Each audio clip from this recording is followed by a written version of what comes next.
சாப்பிட்ற ஆள். அதனால் 1 மணிக்கு இப்போ மெசேஜ் கொடுக்க சொன்னால் எப்படி இது பண்ணுறது? பிரதர் சொன்னார் 1:15 வரைக்கும் இருக்கும்னு. நான் 1 மணிக்கே சாப்பிடுவேன் பிரதர்னு. மெசேஜே 1 தான் ஸ்டார்ட் ஆகுது.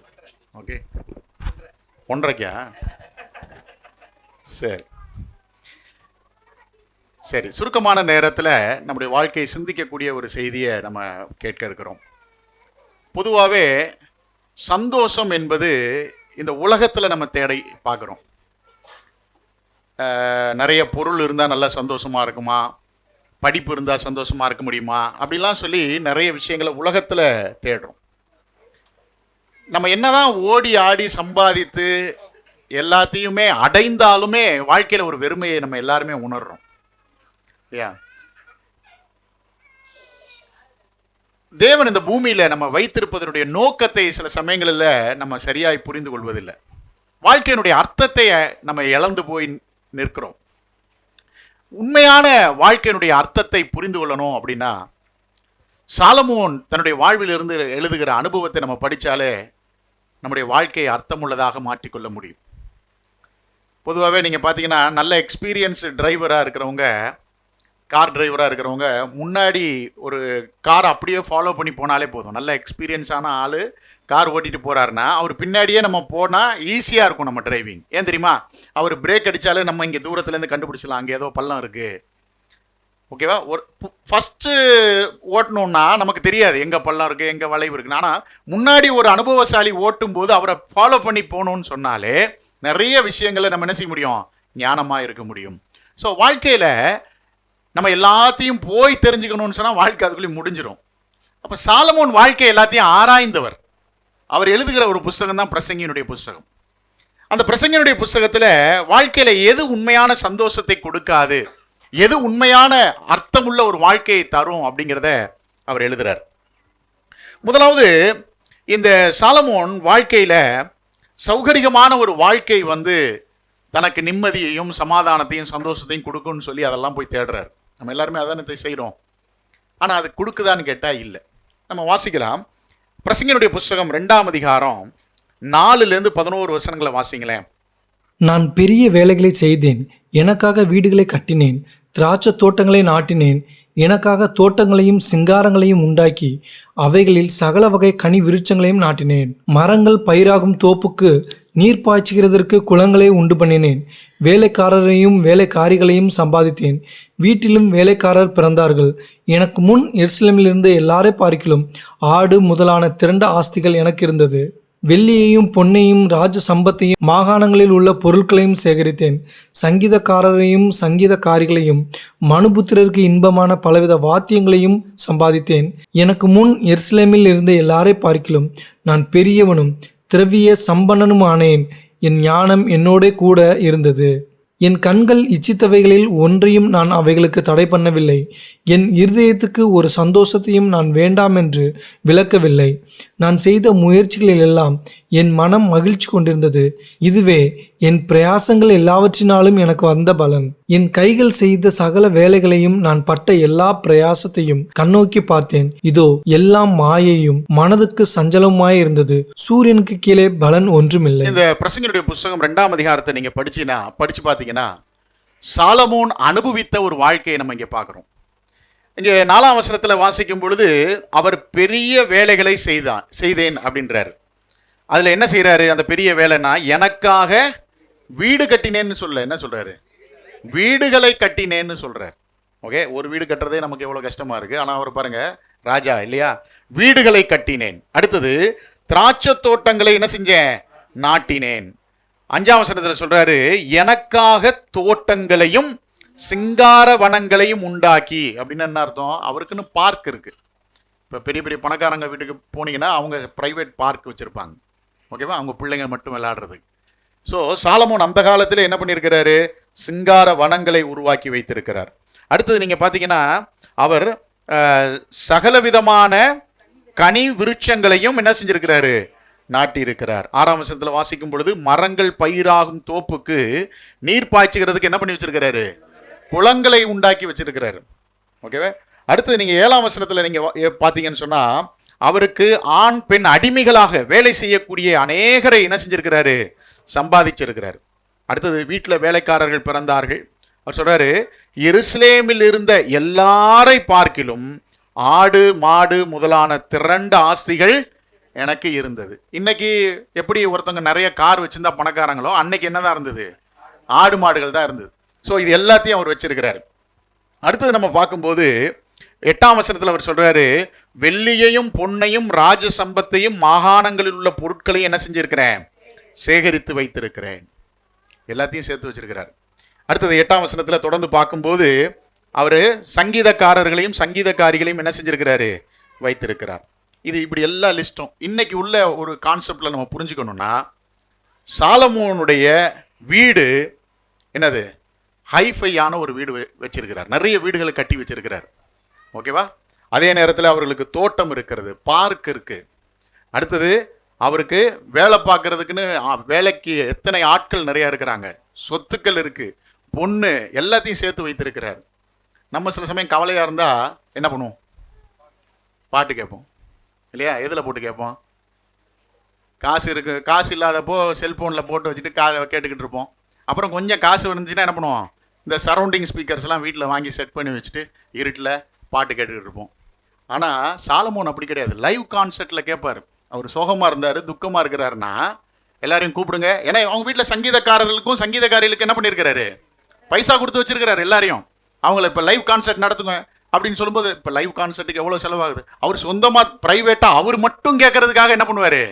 நேரடியாக பாட சொல்லுவார். ரெக்கார்ட் பண்ண பாட்டு கிடையாது, யூடியூப்பில் கேட்குறவர் கிடையாது, நேராக கேட்கக்கூடிய ஒரு மனிதன்.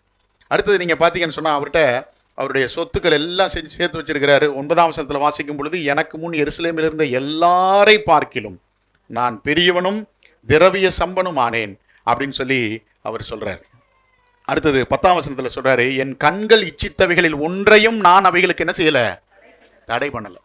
என்னோட ஃப்ரெண்ட்ஸ் எல்லாம் சில பேர் சொல்லுவாங்க, டே இந்தியாவில் வர்றதுக்கு முன்னாடியே இந்த ப்ராடக்டை நான் ஃபாரின்லேருந்து வாங்கிட்டு வந்து இங்கே யூஸ் பண்ணேன்டா அப்படின்னு சொல்லுவாங்க இல்லையா? சில சமயங்களில் நம்ம அப்படிதான் இந்தியாவில் லான்ச் பண்ணுறதுக்கு முன்னாடியே சில பேர் சொல்லுவாங்க, நான் கார் பிரதர் இந்த இந்தியாவில் இன்ட்ரடியூஸ் பண்ணும்போதே ஃபர்ஸ்ட் ஆளாக நான் தான் பிரதர் வாங்கினேன். சாலமோன்ட்ட போய் கேட்டிங்கன்னா அவர் சொல்லுவார், என் கண் இப்போ பார்த்துச்சுன்னா அடுத்த நிமிஷம் எங்கள் வீட்டுக்கு வந்துடும். அந்த மாதிரி என் கண்கள் இச்சித்தவைகள் ஒன்றையும் நான் என்ன செய்யலை? தடை பண்ணவில்லை. நீங்கள் வீட்டில் போய் இதை படித்து பாருங்கள், ரொம்ப யோசித்து பாருங்கள். இதுலேருந்து ஒன்றை புரிந்து கொள்கிறோம், சாலமோன்கிட்ட இல்லாத விஷயம் எதுவுமே கிடையாது. கவலையாக இருந்தால் லைவ் கான்சர்ட் நடத்துகிறாரு, சொத்துக்கள் ஏகப்பட்டது வச்சிருக்கிறாரு, ஆடு மாடுகள் ஏகப்பட்டது வச்சிருக்கிறாரு, வேலைக்காரங்களை ஏகப்பட்டது வச்சிருக்கிறாரு. ஏன்னா கொஞ்சம் கற்பனை பண்ணி பாருங்களேன், 100 பேர் முன்னாடியே நிற்பான், சொல்கிறதுக்கு வேலை தான் இருக்காது, அவ்வளோ ஆட்கள் எல்லாமே இருக்குது. இதெல்லாம் வச்சுட்டு என்ன பண்ணிட்டாராம்? அவர் சொல்லும் பொழுது கடைசியாக என்ன சொல்கிறாரு பாருங்க, என் கைகள் செய்த சகல வேலைகளையும், நிறைய ப்ராஜெக்ட்ஸ் பண்ணிட்டார். இந்த ப்ராஜெக்ட்ஸ்லாம் பண்ணிட்டு என்ன சொல்கிறாரு? என் கைகள் செய்த சகல வேலைகளையும் நான் பட்ட எல்லா பிரயாசத்தையும் கண்ணோக்கி பார்க்கிறேன். நம்ம வாழ்க்கையில் ஒரு 65 வயசு ஆகும்போது, ரிட்டையர்ட் ஆகும்போது, ஓடி உழைக்கிறோம், சேர்க்குறோம், சம்பத்துக்கள், வீடுகள் கட்டிட்டோம், அவ்வளோது எல்லாமே இருக்குது. உட்காந்து யோசிக்கிறோம், இப்போ என்னடா வாழ்க்கையில் அச்சீவ் பண்ணிட்டோம். இப்போ சாலமோன் அப்படி தான் உட்காந்து யோசிக்கிறார். எல்லாத்தையும் செஞ்சுட்டுமே அப்படின்னு சொல்லி யோசித்து பார்க்குறாரு, கண்ணோக்கி பார்க்கிறாரு. சொல்கிறாரு, இதோ எல்லாம் மாயையும், மனதுக்கு நியாயமாக சந்தோஷமாக தானே இருக்கணும். வீடுகள் இருக்குது, பொன்வெள்ளி இருக்குது, மாடு ஆடு இருக்குது, வேலைக்கு ஆட்கள் இருக்கிறாங்க, நல்ல ஆர்கானிக் ஃபுட்டு தான் எல்லாம் சாப்பிட்றாரு. ஃப்ரூட்ஸ் வெஜிடபிள்ஸ்லாம் எதுலேயுமே கெமிக்கலே கிடையாது, எல்லாம் வீட்டில் வச்சு செய்கிறார்.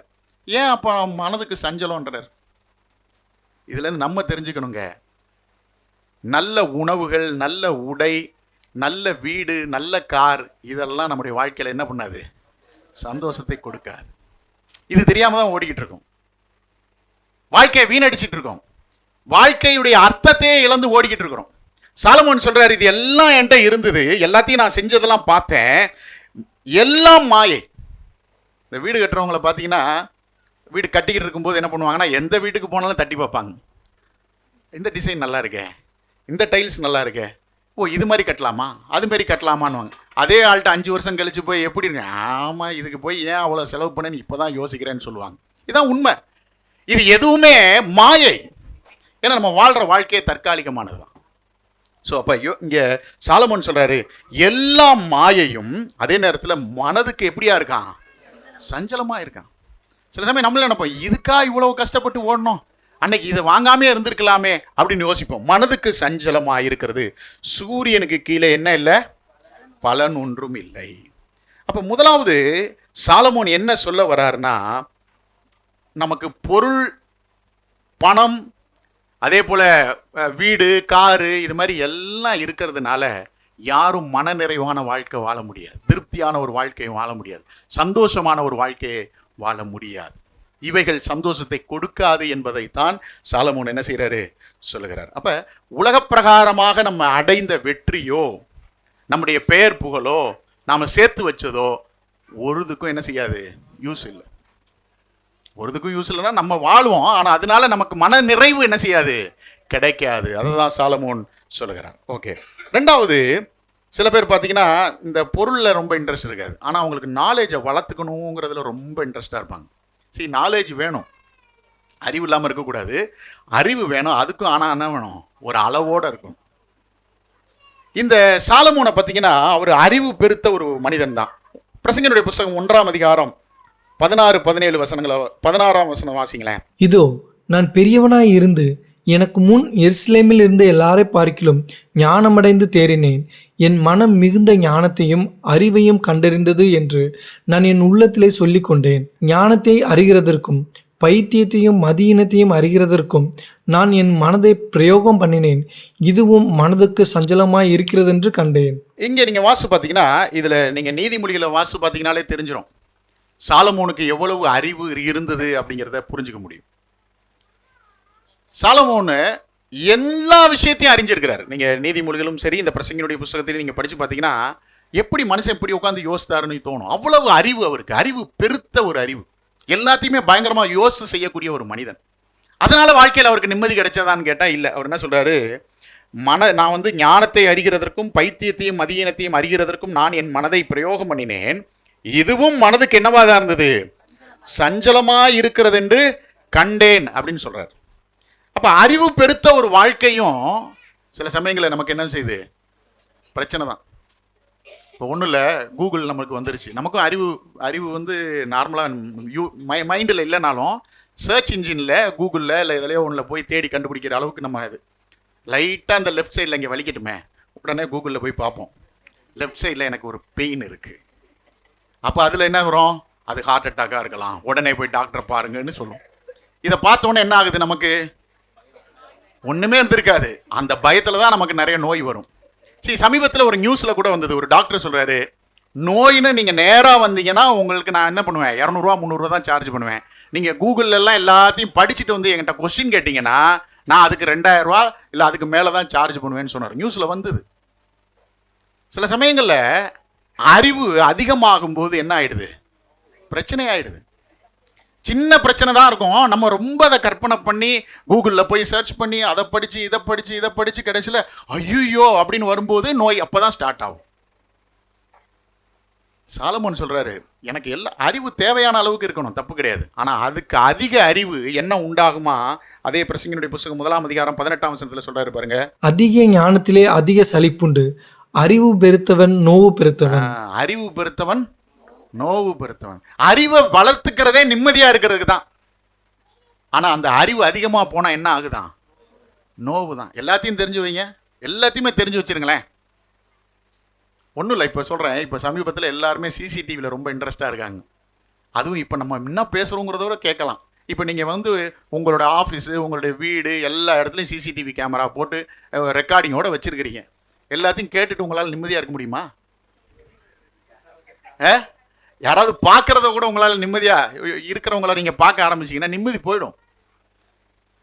அப்போ சாலமோன் என்ன சொல்ல வர்றாருன்னா, அறிவை பெருக்கிறதுனாலே ஒருத்தனுக்கு மன நிறைவோ திருப்தியோ சந்தோஷமோ வராது, மாறாக மன வேதனை தான் வரும். அவர் ரொம்ப எளிமையாக சொல்றாரு, அறிவு பெருத்தவன் நோவு பெருத்தவன். நமக்கு நிறைய தெரிஞ்சிருந்ததுனால எதுவும் தலைவலியே, நமக்கு அதுவே பிரச்சனையா மாறிடுது, அது நமக்கு நிம்மதியை தராது. ஓகே, மூன்றாவதாக இவர் என்ன பண்றாருன்னா, எங்கடா நிம்மதி தரும், எங்க சந்தோஷம் கிடைக்கும், மன நிறைவு கிடைக்கும்னு சொல்லிட்டு இப்போ என்ன பண்றாருன்னா லிக்வருக்கு போறாரு. லிக்வர்னா மதுபானங்கள் எல்லாம் குடிச்சு பார்க்கலாம். ஏன்னா இந்த உலகத்தில் தானே சொல்றாங்க, கவலையை ஆற்றணும்னா என்ன செய்யலாம், கொஞ்சம் இந்த மாதிரி குடிச்சோம்னா என்ன செய்யலாம், ரிலாக்ஸ் ஆகும், இப்போ அதையும் அவர் ட்ரை பண்ணியிருக்கிறார். நீங்கள் பிரசங்கினுடைய புஸ்தகம் 2ஆம் அதிகாரம் 3ஆம் வசனம் படித்து பாருங்க. வானத்தின் கீழ் மனுபுத்திரர் உயிரோடு இருக்கும் நாளளவும் பெற்று அனுபவிக்கத்தக்கது இன்னதென்று அறியும் பொருட்டு என் இருதயத்தை ஞானத்தால் தேய்ச்சி கொண்டிருக்கும் போதே நான் என் தேகத்தை மதுபானத்தால் சீராட்டி கொண்டிருக்கவும் மதியினத்தை பற்றி கொண்டிருக்கவும் என் உள்ளத்தில் வகை இப்போ தேடினேன். இவர் சொல்றாரு, அறிவு பெருகுது, டயர்ட் ஆகுது, கொஞ்சம் ரிலாக்ஸ் பண்ணணும். அதுக்கு என்ன பண்றாரு? என் இருதயத்தை ஞானத்தால் தேற்றி கொண்டிருக்கும் போதே நான் என் தேகத்தை என்ன பண்றேன்? மதுபானத்தால் என்ன பண்றாராம்? சீராட்டி கொள்றாராம். எனக்கு இருக்கக்கூடிய பெரிய பெரிய கம்பெனிஸில் பார்த்தீங்கன்னா, எம்என்சி கம்பெனியில் சில சமயம் அவுட்டிங்னு வைப்பாங்க. அவுட்டிங் வைக்கும்போது என்ன வைப்பாங்க? பார்ட்டி வைப்பாங்க. கொஞ்சம் எடுத்துக்கங்க, என்ன ஆகும்? ரிலாக்ஸ் பண்ணுங்க, மைண்டை ரிலாக்ஸ் பண்ணுங்க. நம்ம ஓவராக ஒர்க் பண்ணியிருக்கிறோம், அதனால திருப்தி ஆகுமா? அதனால மனசு நிம்மதியாகுமா? இல்லை. அவர் சொல்றாரு பாருங்க, மதுபானத்தால் சீராட்டி கொண்டிருக்கவும் மதியீனத்தை பற்றி கொண்டிருக்கவும் என் உள்ளத்திலே வகை தேடினேன். நீதிமொழிகள் எழுதுறாரு. நீதிமொழிகள் 20:1 என்ன எழுதுறாரு?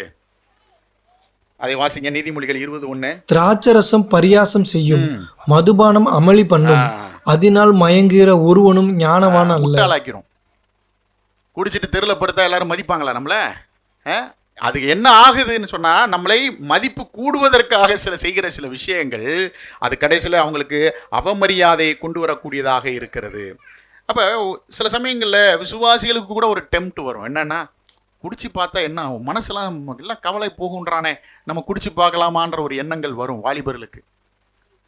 சாலமோன் இங்கே சொல்கிறாரு, இதனால் நம்மளுடைய வாழ்க்கை முன்னேறாது, அது சீரழிந்து விடும் என்பதைத்தான் அவர் எழுதுகிறார். அப்போ இதுலேயுமே உண்மையான சந்தோஷமோ அமைதியோ அல்லது திருப்தியான ஒரு வாழ்க்கையோ கிடைக்குமான்னு கேட்டால் இல்லை.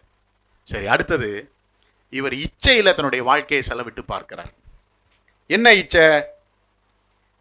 பிரசங்கினுடைய புஸ்தகத்தில் நீங்கள் படித்து பார்த்தீங்கன்னா, இந்த இடத்துல அவருக்கு எத்தனை மனைவின்னு சொல்லப்படலை. ஓகேவா? அவருக்கு எத்தனை மனைவி? சாலமோனுக்கு எத்தனை மனைவி?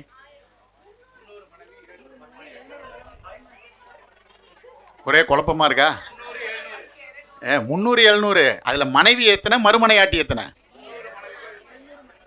1 ராஜாக்கள் 11ஆம் அதிகாரம் முதல் 3 வாசிங்க. இதை மட்டும் கரெக்டாக சொல்லிடுறீங்களே.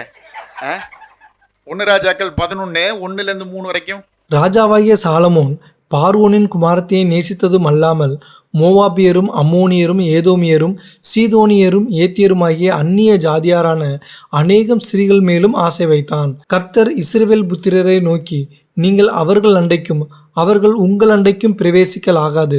அவர்கள் நிச்சயமாய் தங்கள் தேவர்களை பின்பற்றும்படி உங்கள் இருதயத்தை சாய பண்ணுவார்கள் என்று சொல்லியிருந்தார். சாலமோன் அவர்கள் மேல் ஆசை வைத்து அவர்களோட ஐக்கியமாய் இருந்தான். அவனுக்கு பிரபுக்கள் குலமான 700 மனையாட்டிகளும் 300 மறுமனையாட்டிகளும் இருந்தார்கள். அவனுடைய ஸ்திரீகள் அவன் இருதயத்தை வலிவி போக பண்ணினார்கள். 300 700 கிடையாது, 700 300. எத்தனை மனைவி? 700 மனைவி. ஒரு மனைவியோட பிறந்த நாளை ஞாபகம் வச்சுக்கிறதுக்கே பெரிய கஷ்டமா இருக்கு. உண்மையாவே அவர் ராஜா தான். 700 + 300 1000 பேர். சில பேர் சொல்லுவாங்க, இதான் என்ன ஒரே மனைவியோட வாழ்றதெல்லாம் ஒரு வாழ்க்கையா? இது சந்தோஷம் கிடையாதுன்னுவாங்க. சாலமோன் சொல்றாரு, 1000 பேரோட வாழ்ந்தவர். அப்படி வாழ்ந்தவர் சந்தோஷமா இருக்கிறேன்னு சொன்னாரா? என்ன சொல்றாரு பாருங்க. பிரசங்கினுடைய புஸ்தகம் 7ஆம் அதிகாரம் 26ஆம் வசனம் வாசித்து பாருங்க. கன்னிகளும் வலைகளுமாகிய நெஞ்சமும் கயிறுகளுமாகிய கைகளுடைய சிறியானவள் சாவிலும் அதிக கசப்புள்ளவள் என்று கண்டேன். தேவனுக்கு முன்பாக சற்குணனாய் இருக்கிறவன் அவளுக்கு தப்புவான், பாவியோ அவளால் பிடிபடுவான். என்ன சொல்றாரு பாருங்க. சாவிலும் அதிக கசப்புள்ளவள் என்று கண்டேன். ஆக்சுவலாக சந்தோஷமான ஒரு வாழ்க்கை கிடைக்கும், ஒரு மனைவிக்கு மேலே பலதாரமாக இருந்தால் சந்தோஷமாக இருக்கலாம் என்று அவர் நினைக்கிறார். இதெல்லாம் அதனால தான் 700 மனைவி 300 மறுமனையாட்டியோட வாழ்ந்திருக்கிறார். ஆனால் இப்போ என்ன சொல்கிறாரு?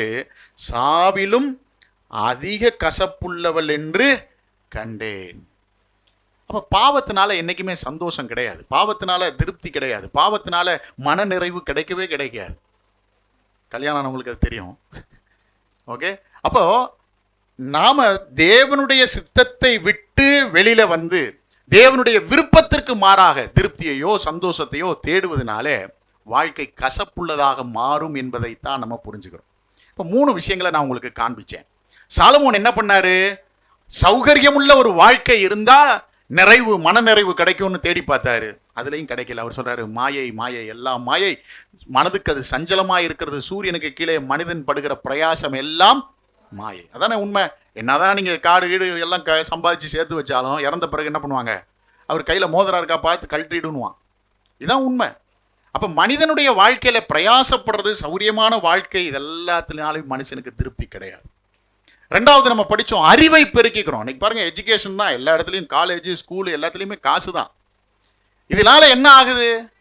இன்னைக்கு நம்மளுமே நம்முடைய பிள்ளைகளுக்கு ஓரளவு படிக்க வைக்கணும். அதுக்காக ரொம்ப அவங்கள ஓவராக படிக்க வச்சு என்ன ஆக போகிறாங்க? நிறைய பேர் நீங்கள் பார்த்தீங்கன்னா பசங்களை ஓவராக படிக்க வச்சு அவங்களுக்கு மைண்டு நார்மலாகவே பிரச்சனை ஆகிடுது. படிக்கக்கூடாதுன்னு அங்கிள் சொல்லிட்டாருன்னு யாரும் சொல்லிடாதீங்க, படிக்கணும். ஆனால் ரொம்ப என்ன செய்யக்கூடாது? அதிகமாக நேரத்தை என்ன செஞ்சக்கூடாது? படிப்பில் செலவு பண்ணணும். படிப்பு வாழ்க்கை கிடையாதுங்க. ஒன்று தெரிஞ்சுங்க, படிப்பு வாழ்க்கை கிடையாது. வாழ்க்கையில் ஒரு பகுதி படிக்கிறது. ஈவன் பைபிள் படிக்கிறதுமே நம்ம இதில் தேவனுடைய வார்த்தையில் சில பேர் பார்த்தீங்கன்னா ஓவரா தியாலஜி படிப்பு பேசுவாங்க, ஆனால் வாழ்க்கையே இருக்காது.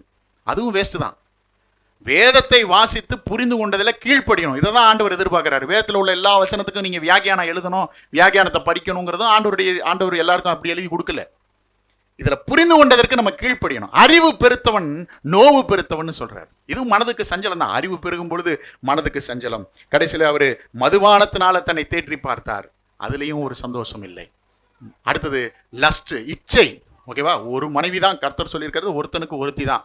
ஆனால் இவர் என்ன பண்ணியிருக்கிறாரு? உலகத்தில் இது வரைக்கும் கேள்விப்படாத ஒன்று, 700 + 300. ஆனால் இதுலேயுமே என்ன சொல்றாரு? கண்டுபிடிச்சிட்டாரு. என்னது? 1000 பேருக்கு அப்புறம் தான் சொல்றாரு, அதிக கசப்புள்ளவள் என்று கண்டேன் அப்படின்னு சொல்றாரு. இதெல்லாமே வாழ்க்கையில உலகத்தில் இருக்கக்கூடிய, சூரியனுக்கு கீழே இருக்கக்கூடிய எதுலையுமே திருப்தி கிடையாது.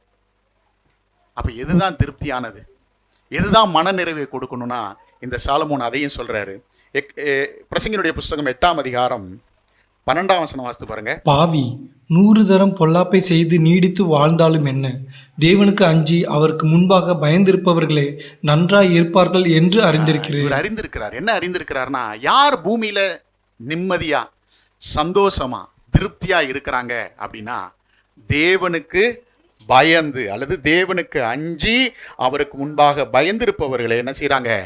நன்றா இருப்பாங்க. யார் நன்றா இருப்பாங்க? பிரதர், அவங்களுக்கு என்ன பிரதர்? காசுலாம் இருக்கு பிரதர், அவங்களுக்கு கார் இருக்கு பிரதர், அவங்க பிள்ளைங்கள்லாம் டாக்டர் பிரதர், அவங்க வெளிநாட்டில் இருக்கிறாங்க பிரதர், அதனால என்ன? ஒரு யூஸும் கிடையாது.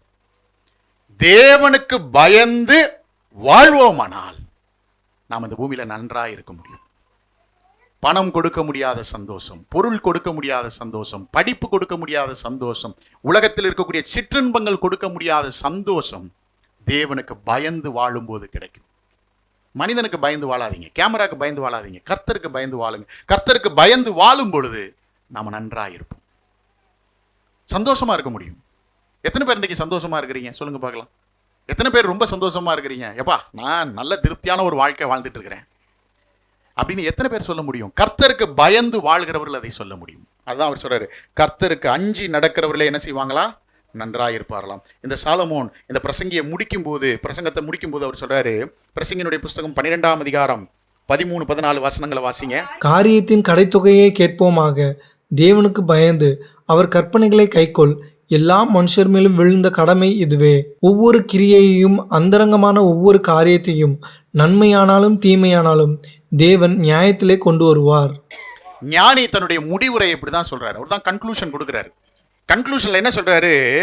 எப்பா, உலகத்துல நீ போய் சந்தோஷத்தை தேடாத, சூரியனுக்கு கீழே எதையுமே தேடாத, அது ஒண்ணுமே யூஸ் கிடையாது. மாயை.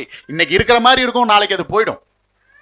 உண்மைதான், மாயையாக இருக்கிறது. மாயைன்னா தெரியும்ல, வெயில் வரும்போது நிழல் தெரியும், அதுக்கப்புறம் வெயில் மறைஞ்சிச்சுன்னா நிழலும் என்ன செஞ்சிருது? மறைந்துருது. இந்த ரோட்ல ஹைவேஸ்ல போகும்போது அங்க தண்ணி இருக்கிற மாதிரியே இருக்கும் வெயில் காலத்துல, ஆனா கிட்டக்க போனா தண்ணி இருக்காது. மாயை அதான். அப்ப அது போலதான் மனிதனுடைய வாழ்க்கை இருக்கிறது. அப்ப இந்த மாயைக்கான விஷயங்களுக்காக நம்முடைய நேரத்தையும் நம்முடைய வாழ்க்கையை வீணடிக்க கூடாது. ஆனால் எதற்கு செய்யணும்? அவர் சொல்றாரு பாருங்க, காரியத்தின் கடைத்தொகையை கேட்போமாக. என்ன சொல்றாரு? தேவனுக்கு பயந்து அவர் கற்பனைகளை கைக்கொள், எல்லா மனுஷர் மேலும் விழுந்த கடமை. ஆனா இதை சொல்லல, மாயை கர்த்தருக்கு பயந்து வாழ்வது மாயைன்னு அவர் எழுதல. உலகத்தில் இருக்கிற எல்லா விஷயத்தையும் சொல்லிட்டு மாயைன்றாரு. ஆனா கர்த்தருக்கு பயந்து நடக்கக்கூடிய ஒரு வாழ்க்கை, அது ஆசீர்வாதமான வாழ்க்கை. நாம் நன்றாக இருப்பதற்கு அது ஒண்ணுதான் ஹெல்ப் பண்ணும். அதான் அவர் சொல்றாரு, கர்த்தருக்கு பயப்படுறோங்கிறது என்னதுக்கு அர்த்தம்? சில சமயங்களில் பார்த்தீங்கன்னா பைபிள் கீழே வந்துச்சுன்னா ஐயோ அந்த மாதிரி பயம் ஆண்டவர் கேட்கல. கர்த்தருக்கு பயப்படுறதுன்னு என்னது? அவருடைய வசனத்தை கை கொள்ளணும். அதுதான் ஆண்டவர் விரும்புகிறாரு. ஐயோ ஆண்டவர் அடிச்சிருவாரு, ஆண்டவர் என்னை கொன்றுவாரு, ஆக்சிடென்ட் ஆகிடும், அப்படிலாம் ஆண்டவரை வித்தியாசமான கோணத்தில் பார்க்காதீங்க. ஆண்டவர் அன்புள்ளவர். அவருக்கு பயப்படுறதுங்கிறது மரியாதை நிமித்தமாய் பயப்படக்கூடிய அந்த பயம். ஓகேவா? ஸோ அந்த பயத்தை ஆண்டவர் எதிர்பார்க்கிறார். நம்ம உண்மையாகவே தேவனுக்கு பயந்தோமானால் என்ன பண்ணணும்? அவருடைய கற்பனைகளை கைக்கொள்ளும். அவர் சொன்ன வசனத்துக்கு என்ன செய்யணும்? கீழ்ப்படியணும். அதெல்லாம் இந்த காலத்தில் ஒத்து வராது பிரதர், அப்படிலாம் சொல்லக்கூடாது. கர்த்தர் என்ன போய் சொல்லாது இருப்பாயாக அப்படின்னா என்ன அர்த்தம்? இந்த காலத்தில் அப்படி எப்படி பிரதர் வாழ முடியும்? அப்படி சொல்லக்கூடாது. பொய் சொல்லாதன்னு கர்த்தர் சொல்லிட்டார் பிரதர், நான் பொய் சொல்லாமல் இருக்கிறதுக்கு என்ன செய்கிறேன்? நான் எப்போயுமே முயற்சி பண்ணுவேன். இதுதான் கர்த்தர் விரும்புகிற ஒரு வாழ்க்கை. தேவனுக்கு பயப்படுவோம்னால் அவருடைய கற்பனைகளை கை கொள்ளணும். ஏன்னா இது எல்லார் மனுஷர் மேலும் விழுந்த கடமை. அது ஒரு டியூட்டி. தேவன் நமக்கு அந்த டியூட்டியாக கொடுத்துருக்கிறார். அவருக்கு பயந்து வாழுங்க. இதுதாங்க முக்கியம். ஊரை ஏமாற்றி, உலகத்தை ஏமாற்றி, நம்மளே ஏமாற்றி, இதனால என்ன யூஸ்? ஒருவேளை சில சமயங்களில் நிறைய பேரை ஏமாற்றி நம்ம சக்ஸஸாக காமிச்சிக்கலாம், ஆனால் ஒரு யூஸும் கிடையாது. அது எல்லாமே மாயை. கர்த்தருக்கு பயந்து அவருடைய கற்பனைகளை கை கொள்ளுங்க. இதுதான் மனிதன் மேல் விழுந்த கடமை. அப்படி இல்லைன்னா ஒவ்வொரு கிரியையையும், அந்தரங்கமான ஒவ்வொரு காரியத்தையும், நன்மையானாலும் தீமையானாலும் தேவன் என்ன செய்வார்? நியாயத்திலே கொண்டு வருவார். நம்முடைய இருதயத்தின் யோசனையை கூட ஒரு நாள் தேவன் நியாயம் தீர்க்க போகிறார். அதனால அவருக்கு பயப்படுங்க. பல சமயங்களில் நமக்கு இருக்கிற பிரச்சனை யாராவது பார்க்குறாங்களா? கேமராவில் யாராவது பார்க்குறாங்களா? இதை தான் நம்ம ரொம்ப கவனமாக பார்க்குறோம். ஆனால் நம்முடைய தேவன் பார்க்குறார். அது தெரியுமா? நம்முடைய தேவன் எல்லாவற்றையும் கேட்கிறார். அவரால் முடியும். நம்முடைய யோசனையை கூட அவர் பார்க்குறாரு. சில சமயங்களில் பேசினாதான் கேமராவில் ரெக்கார்ட் ஆகும். யோசனை எந்த இன்னும் வரல, அது மேபி வர்றதுக்கு வாய்ப்பு உண்டு. என்ன யோசிக்கிறோங்கிறத கூட கண்டுபிடிச்சிருவாங்க சிப்பு வச்சு.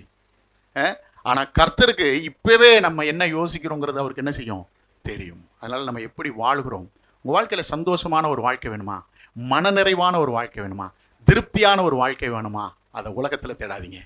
கர்த்தருக்கு பயந்து அவருடைய வசனத்திற்கு கீழ்ப்படிந்து வாழுங்கள், நாம் நன்றாக இருப்போம். இதுதான் சாலமோன் தன்னுடைய அனுபவத்திலிருந்து சொல்கிறார். அதனால் இதை நம்மளும் போய் இதெல்லாம் தேடி பார்த்து முடிக்கிறதுக்குள்ளே நம்ம வாழ்க்கை முடிஞ்சிடும். சாலமோன் வாழ்ந்ததனுடைய அனுபவத்திலிருந்து நம்ம கேட்டோன்னு சொன்னால் அவர் சொல்கிறது கர்த்தருக்கு பயப்படுங்க. காரியத்தினுடைய கடைத்தொகை இதுதான். என்னது? கர்த்தருக்கு பயப்படுங்கள். கர்த்தருக்கு பயப்படுதல் என்பது தீமையை விட்டு விலகுவது. கர்த்தருக்கு பயப்படுதல் என்பது அவருடைய கட்டளைகளுக்கு என்ன செய்யுங்க? கை கொள்ளுங்கள். நம்ம கர்த்தருக்குடைய கட்டளைக்கு கை கொண்டு வாழும் பொழுது நம்ம ஆண்டவரை தைரியமாக சந்திக்க முடியும். நமக்கு ஒரு மனத்தாங்கலோ, ஒரு குறைவோ, ஒரு வெட்கப்படக்கூடிய ஒரு சூழலோ இருக்கவே இருக்காது.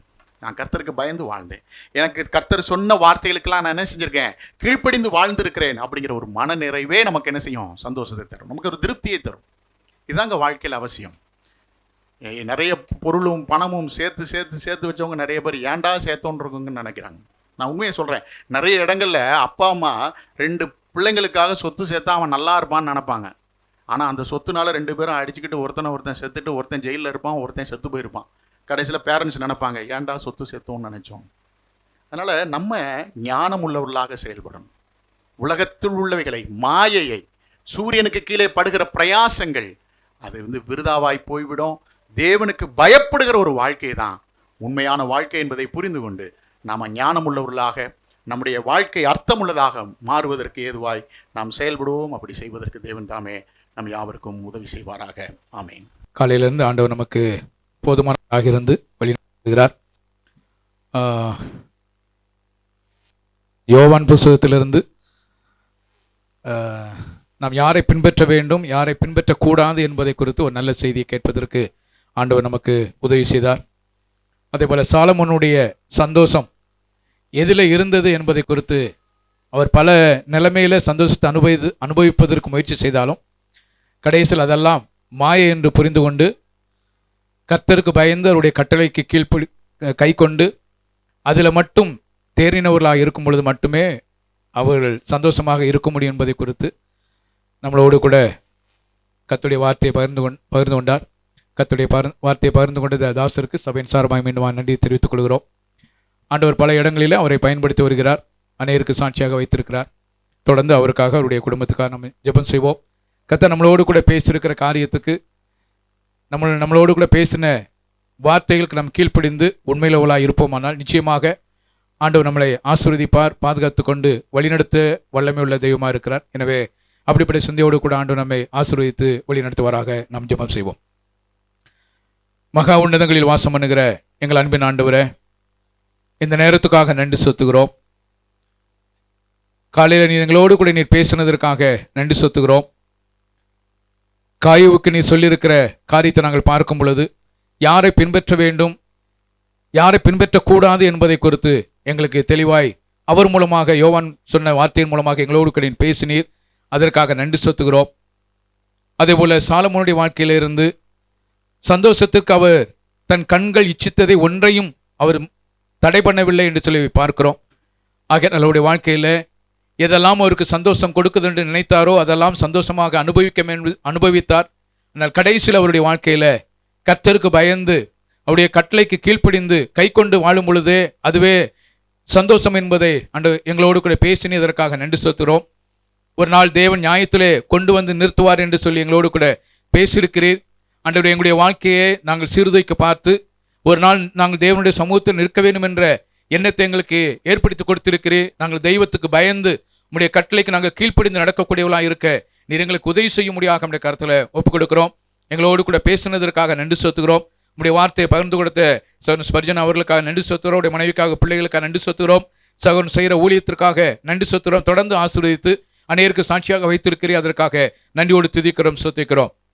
இந்த நாளில் எங்களோடு கூட ஐக்கியப்படும்படியாக ஆண்டவரே லியோ சார்லஸ் அவர்களுக்காக, அவருடைய மனைவிக்காக நன்றி செலுத்துகிறோம். அவருடைய மகன் கிளாட்சனுக்காக, தேவபிளஸிக்காக, பிள்ளைக்காக நன்றி செலுத்துகிறோம். எங்களோடு கூட குடும்பமாக வந்து ஐக்கியப்பட்டதற்காக நன்றியோடு துதிக்கிறோம், செலுத்துகிறோம். உடைய பிள்ளைகளை நீர் ஆசீர்வதித்தருளும். ஆண்டவர், உடைய பிள்ளைகள் ஆண்டவரை இன்னும் அதிகமாய் கர்த்தருக்குள் பலப்படுவதற்குண்டான ஏதுக்களை கொடுத்து அவளை பல நிலைமையில நீர் ஆசீர்வதித்து வழிநடத்த முடியாத நம்முடைய சமூகத்தில் நாங்கள் ஒப்புக் கொடுக்கிறோம். நீர் அப்படி செய்யப்படுற எல்லா காரியங்களுக்காக நன்றி செலுத்துகிறோம். இந்த நாளில் வராது இருக்கிற பிள்ளைகளையும் கூட நம்முடைய சமூகத்தில் நாங்கள் ஒப்புக் கொடுக்கிறோம். ஆண்டவர், உம்முடைய வருகை தாமதிக்குமானால் வரக்கூடிய நாட்களில் எங்களோடு கூட சேர்ந்து ஆராதிப்பதற்கு உம்முடைய பிள்ளைகளை அழைத்து வரும்படியாக உம்முடைய சமூகத்தில் நாங்கள் ஒப்புக் கொடுக்கிறோம். வந்திருக்கிற சிறு பிள்ளைகள், வாலிபர்கள், பெரியோர்கள் ஒவ்வொருவரையும் நம்முடைய சமூகத்தில் ஒப்புக் கொடுக்கிறோம். குடும்பமாக அவர்களை ஆசீர்வித்து ஒவ்வொருவரையும் ஆசீர்வித்து நம்முடைய நாமத்தை நீர் மையப்படுத்திக் கொள்ளும். அப்படி செய்யப்படுற காரியங்களுக்கு நன்றி செலுத்துகிறோம். திருமணத்துக்கு காத்திருக்கிற பிள்ளைகளுக்கு ஆண்டவர் தாமே சரியான சமயத்தில் ஆண்டவர் திருமணம் நடைபெறுவதற்கு ஆண்டவர் தாமே இரக்கம் பாராட்டியலும். பிரசவத்துக்காக காத்திருக்கிற பிள்ளைகளுக்கு ஆண்டவரே சரியான சமயங்களில் நீர் குறிக்கப்பட்ட அந்த நாளில் பிரசவிக்க செய்ய முடியாக உடைய சமூகத்தில் நாங்கள் ஒப்புக் கொடுக்கிறோம். அப்படி செய்யப்படுற எல்லா காரியங்களுக்காக நன்றி செலுத்துகிறோம். இம்மட்டும் வழிநடத்தும் தெய்வம் தொடர்ந்து வழிநடத்தும். எங்களுக்கு ஆவிக்குரிய ஆகாரத்தை கொடுத்திருக்கிற தெய்வம், சரீர பிரகாரமான ஆகாரத்தை எங்களுக்கு கொடுத்திருக்கிறீர். அதை நீர் ஆசீர்வதித்து தாரும். அதை நாங்கள் உண்டு உம்முடைய நாம மகிமைக்கென்று இருப்பதற்கு ஆண்டவர் தாமே இரக்கம் பாராட்டியலும். அப்படி செய்யப்படுற எல்லா காரியங்களுக்கும் நன்றி செலுத்தி இம்மட்டும் வழிநடத்தும் இந்த தெய்வம் தொடர்ந்து வழிநடத்தும்படியாக கர்த்தருமே புரட்சகரமா இருக்கிற கர்த்தராகிய இயேசு கிறிஸ்து மூலமா ஜெபத்தை எடுக்கிறோம் எங்கள் ஜீவனுள்ள நல்ல பிதாவே, ஆமென். என் ஆத்துமாவே கர்த்தரை ஸ்தோத்திரி, என் முழு உள்ளமே பரிசுத்த நாமத்தை ஸ்தோத்திரி. என் ஆத்துமாவே கர்த்தரை ஸ்தோத்திரி, கர்த்தர் செய்த சகல உபகாரங்களையும் மறவாதே. ஆமென், ஆமென்.